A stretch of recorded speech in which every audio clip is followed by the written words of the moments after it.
the relationship of this person to the Bamban or the Lucky South in Porac? Linked ba yung Link the Xiaolong? links, Xiaolong. Xiaolong is actually one of the owners, operators in Lucky South 99. Ganito po kasi, Your Honors, yung Lucky South 99, there were many locators within that particular compound ng Whirlwind Corporation. A good number of different POGOs were operating there. At yung isa po ay yung pinapatakbo ni Xiaolong. Okay. So nung nakatanggap po sila ng informasyon noong June 3, umalis na po sila. Okay. Quick question kay Miss Cassie Leong, Miss Cassandra. Kilala niyo po si Xiaolong? Hindi po, Madam Chair. Paano po posible yon? Kasi binabanggit po si Xiaolong in connection pareho sa Lucky South 99 at sa Whirlwind Corporation. Mula sa simula, yun lamang yung sinasabi mong konektado ka. One more time, Miss Cassie, kilala mo ba si Xiaolong na associated hindi lamang sa Lucky South 99, kundi pati sa Whirlwind? And I remind you, you are under oath. Ito yung unang pagsagot mo sa amin, so magandang totoo yung isasagot nyo sa amin. Kilala nyo ba si Xiaolong? No po, Madam Chair. Okay, tatanungin pa namin ikaw ulit sa mga susunod. Director, hindi, bago ko yung follow-up question ko kay Director, Miss Cassie, kasi meron din akong tanong sa iyo tungkol dun sa isa pang tao. We just got this information quite recently. Alam mo ba na ang ninong mo na si Duan Renwu ay wanted fugitive sa China? No po, Madam Chair. Ninong mo. Pero ninong niya si Duan Renwu. Balik kay... You want to say something else, Miss Cassie? On the mic, please. Wala po, Madam Chair. Alright, matatanong ka Madam pa Chair, namin. Senator Joel, before I go back to Director. Hindi lang po ako makamove Director on because Casio. hindi niya gaanong kilala and yung relationship niya kasi kay Duan Renwu, ninong mo lang siya, hindi ka ba niya empleyado o ka-partner? Partner po sa business. Partner sa business. Sa Whirlwind po. Sa Whirlwind. Opo. Okay. Sa Whirlwind na konektado si Xiaolong. Hindi ka empleyado ni Hindi, Duan si Renwu. Duan Renwu po. May ninong po.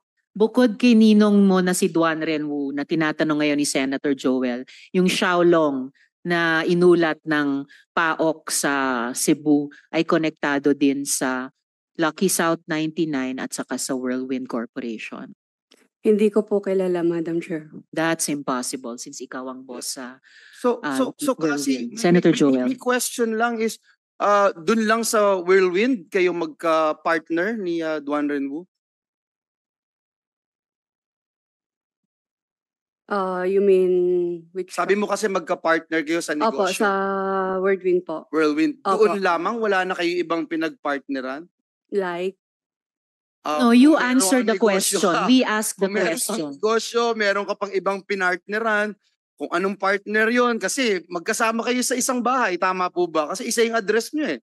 Opo. So, Tama okay. po. So, For sure. hindi ko iniisip na magka-partner kayo, partner-partner, dahil kagaya ni Alicel, hindi ko iisipin yon. But other than that, ng Whirlwind, may ibang partner pa kayo ni Duan Renwu? Alam niyo, mahirap magsinungaling dito kasi marami kaming dokumento, marami kaming ipapakita sa po. inyo. Yes, so meron. Opo. Ilang mga negosyo yung meron kayong partnership ni Duan Renwu? Mr. Chair, can I check it po? Can Sige I lang. double check Okay, po? sige, mamaya na lang Cassie, no? And lagi kayong no? I mean, close kayo ng ninong mo, Cassie? Close kayo? Tumitira kayo sa isang bahay eh. Opo. Close kayo. Mm. Ano yung relationship mo kay ninong Duan Ren mo?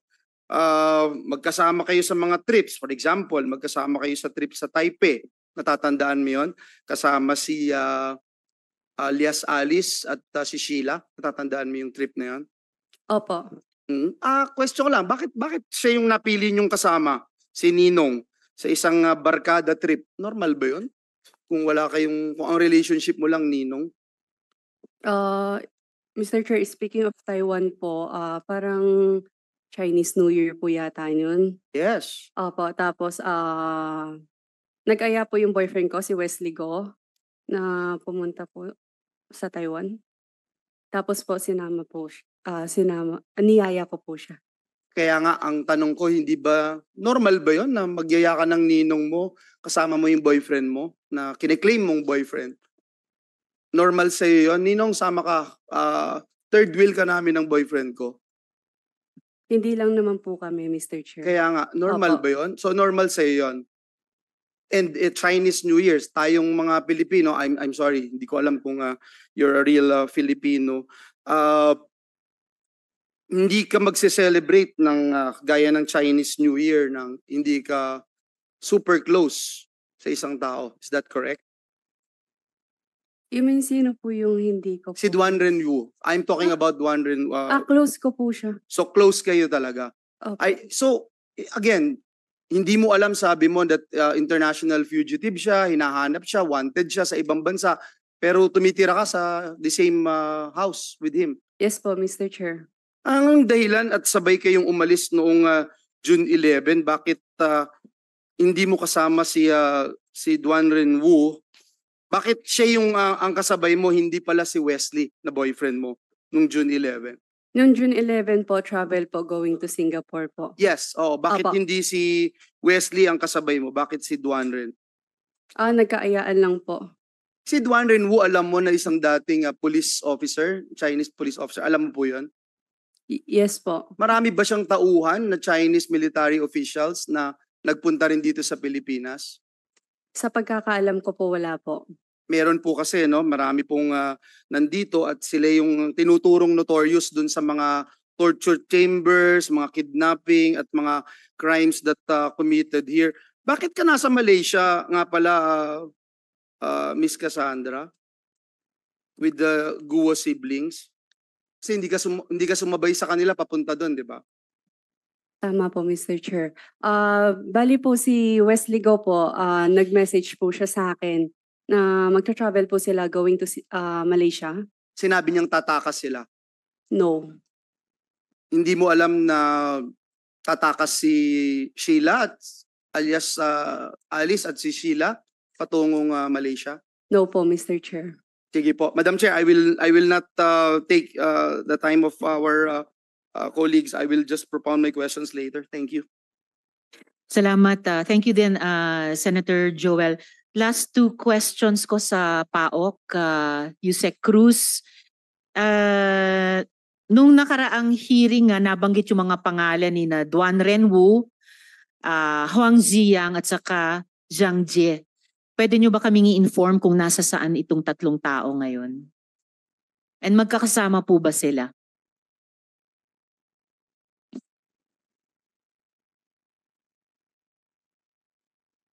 Yes, Madam Chair. Wang Ziyang is now in Hong Kong. Hong Kong. And it's confirmed, ma'am. Di ba may nagsabi na sa Hong Kong na rin daw si Wesley Guo? Nag-link up ba sila? ni we're Huang trying Ziyang? to validate the information as to the presence of Wesley Go in Hong Kong right now. Okay. And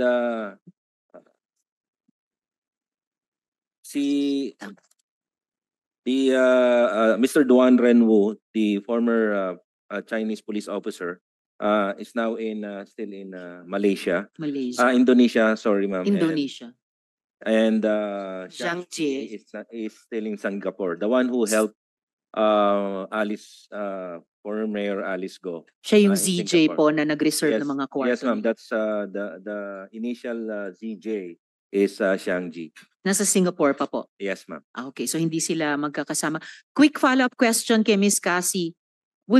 Sina Wesley Go at si Huang Ziyang ay nag-link up sa Hong Kong ngayon? Hindi ko po alam, Madam Chair. Or nasan ngayon si Wesley Go? Hindi ko po alam. Hindi ka Sa tinatawagan, SP di ba, Pro Tempore. Madam Chair. Ba boyfriend mo?